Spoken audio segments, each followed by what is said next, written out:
نگران وزیر اعظم پہ آ جائیں. حفیظ شیخ صاحب، ہم نے آج سٹوری بھی ہمارے رپورٹر نے بریک کی ہے کہ ملک واپس آ چکے ہیں. شعیب نظامی صاحب ہمارے رپورٹر ہیں، انہیں کنیکٹ کیجئے گا. حفیظ شیخ صاحب کا واپس آ جانا اور آج بھی ہنس کیوں رہے ہیں آپ؟ دیکھیں ہم سرکلز میں جا رہے ہیں، وہ آ جاتے ہیں نہیں جب ان کی ضرورت ہوتی ہے، وہ آ جاتے رہتے باہر ہیں. بھلے آئے.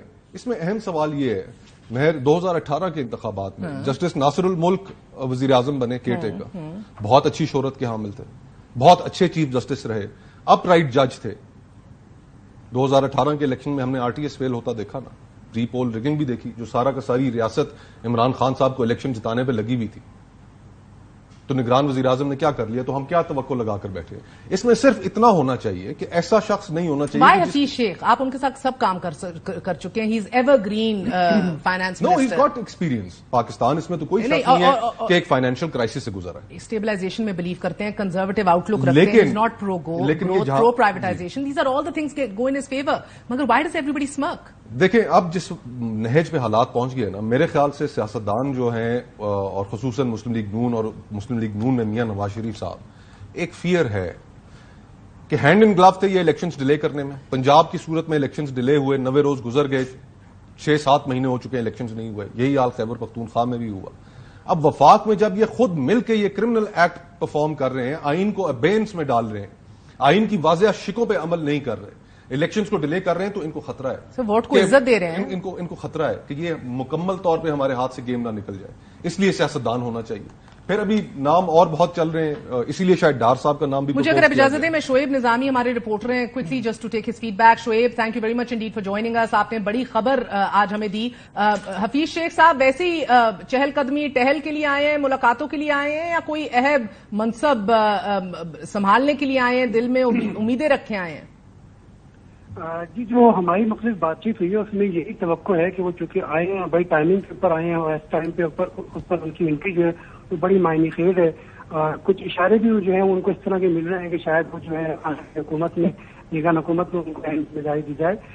جو ہماری مختلف ان کے جو دوست احباب ہیں ان سے جو بات چیت ہوئی ہے اس میں یہ ہے کہ وہ ایسی مشاورت بھی ہوئی ہے جس میں جو متعلق امور وہ بھی ڈسکس ہوئے. انہوں نے جو یہاں پر ماضی میں ان کے ساتھ کام کرتے رہے ان کو ڈھونڈا ہے کہ کون کہاں پر پوسٹنگ ہوئی ہے اس کی، اور اسی طرح جو ان کے دیگر دوست احباب ہیں ان سے بھی رابطے کیے ہیں، اور کراچی میں بھی ان کی بڑی اہم ملاقات. سر آئے ہیں یا بلائے گئے ہیں؟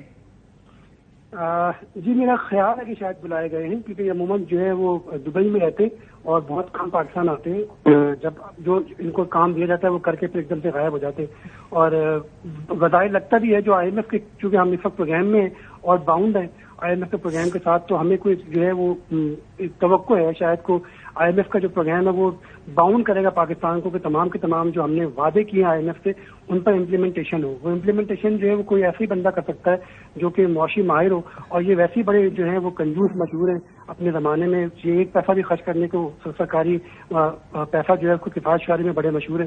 بہت ہی کم خرچ کرتے ہیں اور چیزوں کو بہت سوچ سمجھ کے چلانے کے جو ہے وہ ایکسپرٹ ہیں. بہت بہت شکریہ شعیب، تھینک یو ویری مچ. ہم نے بات کی سلیم مانڈی والا صاحب سے بھی کہ کیوں آپ کے ملک کو، جس آئی ایم ایف کا ذکر ہمارے رپورٹر شعیب کر رہے تھے اور جس پروگرام کے اوپر ہمارا ڈٹ کے گامزن رہنا اتنا کلیدی ہے کہ اگلا نگران وزیر اعظم ایک اکانومسٹ ہونا پش کیا جا رہا ہے، اس کے اندر تاخیر اور اس کی بھاری قیمت جو عوام کو ادا کرنی پڑی، اس کے پیچھے وزیر خزانہ کی اسحاق ڈار صاحب کی تاخیری حربے تھے. ان کا لیتو لال سے کام لینا تھا مگر کوئی اکاؤنٹیبلٹی نہیں ہوئی. اس کے بالکل برعکس مانڈی والا صاحب، ہم نے دیکھا کہ ان کا نام بھی کیئر ٹیکر وزیر اعظم کے طور پہ پہنچایا جا رہا ہے. تو مجھے بتائیے سر کہ پالیٹکس کب تک کھیلی جائے گی ہماری معیشت کے ساتھ اور اکاؤنٹیبلٹی نہیں ہوگی؟ There has been no accountability of Dar صاحب. بالکل، میں آپ سے مہر ایگری کرتا ہوں، آپ بالکل صحیح کہہ رہی. دیکھیں، میں شروع سے ہمیشہ یہی کہتا ہوں کہ اکانومی کے ساتھ ہمیں پالیٹکس نہیں کھیلنی چاہیے، اور ہمارا شروع سے پرابلم یہ رہا ہے کہ ہم اکانومی کے ساتھ پالیٹکس کرتے ہیں، اور جب تک ہم اکانومی کے ساتھ پالیٹکس کریں گے ہمارا حال یہی رہے گا. اور this goes for everyone, not one political party. تو until we talk of charter of economy, but ہم کبھی نہیں بیٹھتے چارٹر آف اکانومی کے اوپر. ہم باتیں ضرور کرتے ہیں، اسٹیٹمنٹ ضرور دیتے ہیں، بٹ ہم کبھی نہیں بیٹھتے government to government to discuss charter of economy.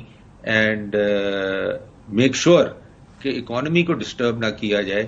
اب آپ دیکھیں نا یہ جتنے IMF کا اگر آپ SLA پڑھیں غور سے تو وہ بیسیکلی کیا کہہ رہے ہیں آپ کو کہ put your house in order.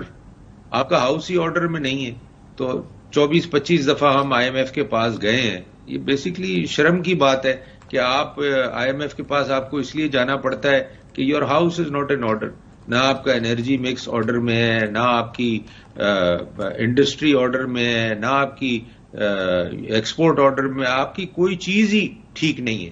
تو جب تک آپ اکنامکلی اپنے گھر کو ٹھیک نہیں کریں گے, اینڈ دیٹ گوز فار, آپ کا بھی گھر ہے, آپ بھی اس کو مینج چلاتے ہیں, سب مینج کرتے ہیں سر. جب تک آپ اس کو مینج ٹھیک نہیں کریں گے وہ تو معاملے اسی طرح بگڑے رہیں گے اور خراب ہوتے جائیں گے. اور ہم نے لاسٹ 10 سال میں 20 سال میں یہی دیکھا ہے کہ چیزیں بہت خراب بہت ہوتی شکریہ گئیں اور مانڈی والا صاحب. مساق معیشت کی بات کی کہ کوئی سیریس نہیں ہوتا اس کے اوپر. اب آپ کے سابق چیئرمین پیپلز پارٹی, آپ کے سابق شاید پیپلز پارٹی کے حائل قیام قائم مضبوط چیئرمین بلاول بھٹو زرداری مساق جمہوریت کی بات کر رہے ہیں, اور پھر گلہ بھی کر رہے ہیں زرداری صاحب اور میاں صاحب سے. کون سے, یو نون ہم اینڈ ورکڈ ود ہم ویری کلوزلی, کون سے اقدامات پر اور فیصلوں پر گلہ کر رہے ہیں بلاول صاحب؟ میرے لیے مناسب نہیں ہے کہ میں, کیونکہ ایک تعلق رہا ہے, میں ان کے ساتھ نہیں, اسی لیے تو مناسب ہے. اور مجھے کس نے دینی ہے انسائٹ؟ میں پولیٹیکل انسائٹ دیں sir. I am not asking you for any gossip ہے. نہیں گوسپ میرے پاس ہے بھی کوئی نہیں.